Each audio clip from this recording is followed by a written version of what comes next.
Have SNP plans for Holyrood to control all of Scotland's tax and spend been dealt a major blow by a report predicting North Sea oil revenues will plummet over the next 25 years? The Independent Office of Budget Responsibility has dramatically cut the amount it expects the sector to generate, even over the next 5 years, never mind the next 25. It's cut the accumulated revenues over the next 5 years from 16.7 billion down to only 3.4 billion, in other words, less than $1 billion a year. The IFS says that the fall in oil prices produces a 10 billion black hole in Scotland's finances by 2020. Joining me now from Dundee is the SNP's Deputy Leader, Stewart Hosie. Stewart Hosie, during the referendum campaign, the SNP line was that oil was just a bonus for Scotland. Turns out that actually oil was essential and that your figures don't add up if you haven't got the oil. Well, I think we need to look at what the OBR said in their own report, Andrew. They said that it was very uncertain, their forecasts, even over the short term. The forecast they made was based on 8 billion barrels of oil being recovered, which is between a half and a third of the normal 14 to 24 billion barrel recovery figure the industry normally quote. The key thing, of course, is that they were forecasting up to 2041. 26 years away. Yeah, but hold on, I've not gone for that. I've not gone for these figures because nobody really knows the price of oil between 2020 and 2040. But in the shorter term forecast, where it is more reliable, and by the way, the OBR has been consistently optimistic about the price of oil. It has overestimated the price of oil. On these figures, you have a £10 billion black hole by 2020. Your figures don't add up if the OBR's right. If the OBR are right, we would have a deficit, as the UK have a deficit, as almost every advanced economy in the world runs a deficit, particularly in difficult times. How big would yours be? At the very beginning, Andrew. How big would yours be? The OBR themselves say, Andrew, that the forecast is uncertain even over the short term. I think anyone who wants to make a political case that we shouldn't have the power to run our own economy based on an OBR forecast where they themselves say the figures are uncertain is really clutching at straws. Well, let's not be uncertain. Let's take the figures for this year, which are not uncertain. This financial year, 2015-16, on the basis of the IFS figures and the price of oil that it is now, Scotland would be running a deficit to GDP of 8.6%, twice the UK deficit. That's not uncertain. That's where you would be, 8.6%, by far the biggest in Europe. And therein lies the problem, Andrew.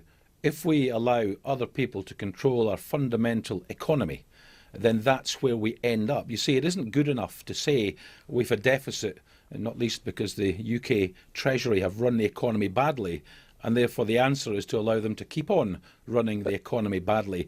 The whole point about full fiscal autonomy is to give the Scottish Government the tools and levers it needs to improve the situation, to grow the economy, to increase the tax yield. But this assumes a growing economy, Stewart Hosie. And the debt. The assumption behind these figures for the IFS is that the economy grows between 2.5% and 3%, including in Scotland. You still have an 8.6% deficit. And no one allowing you, your chief economist in the Scottish Government, would not allow you to assume any higher growth when you draw up the fiscal figures, the fiscal projections. So it already includes strong economic growth, and you still run a deficit twice as big as the rest of the UK's and by far the biggest in Europe.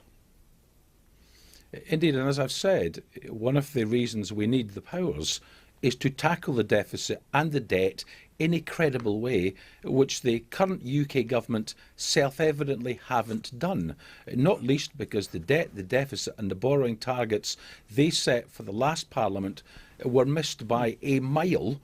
And of course, we're seeing the consequences of that weaker growth in Scotland. Nicola Sturgeon wants to borrow more. In the election campaign, she wanted to borrow another 150 billion.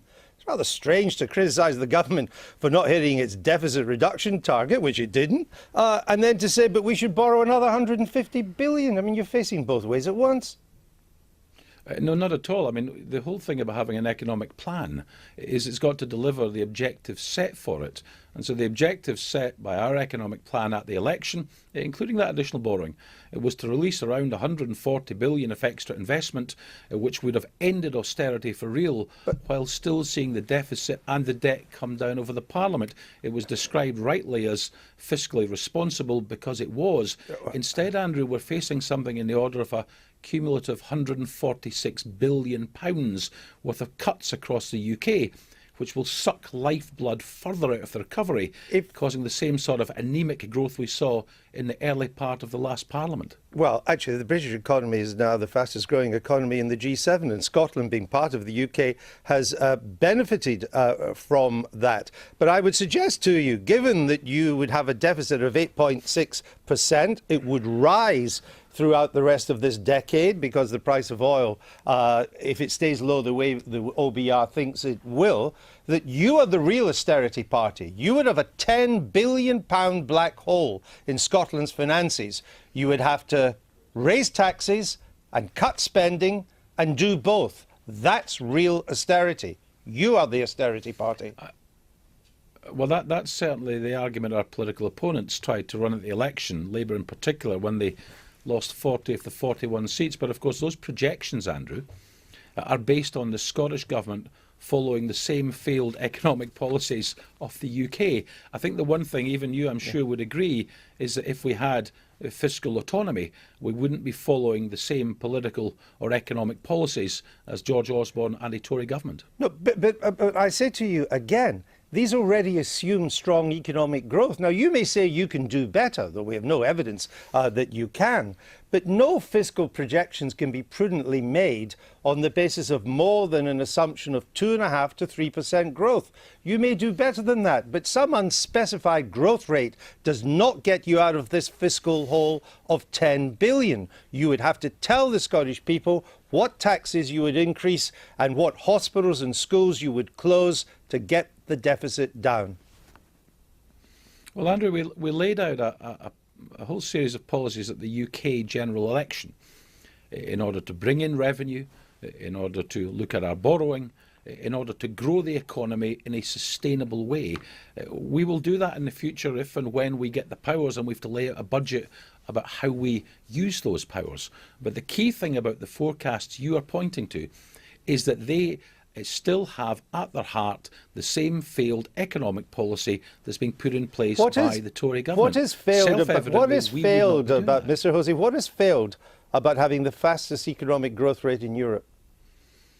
Well, I'm pretty sure when we look at the Q1 figures, which we've seen, there are many countries, Andrew, who have done substantially better. But the failure, Andrew, comes from the debt not falling as they promised, the deficit not being back, or the current account not being back in balance as they promised, and borrowing, far from being the 20 billion George Osborne promised for this year, is forecast to be nearly 4 times that at 75 billion. The failure comes because he did not meet any of the targets he set out. Well, I'm talking about the future, Mr. Hosie.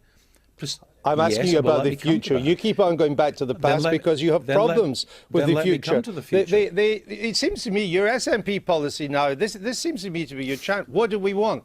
We want full fiscal autonomy. When do we want it? Can we come back to you on that? Maybe in a decade's time? No, Andrew. If we want to look at the future, we can happily look at a programme of cuts in this Parliament, which are twice as deep under George Osborne as in the last Parliament. But when do you want full fiscal autonomy? Well, sorry, Andrew, you're asking about the future. Let me when do you want it? The future. That will suck the lifeblood out of recovery even more than in the last Parliament. When do you want, Mr. Hosie, when do you want full fiscal autonomy? In your amendment to the legislation, you said you wanted it to be at a timing of the Scottish Government's choosing. So I'm asking you, when do you want it?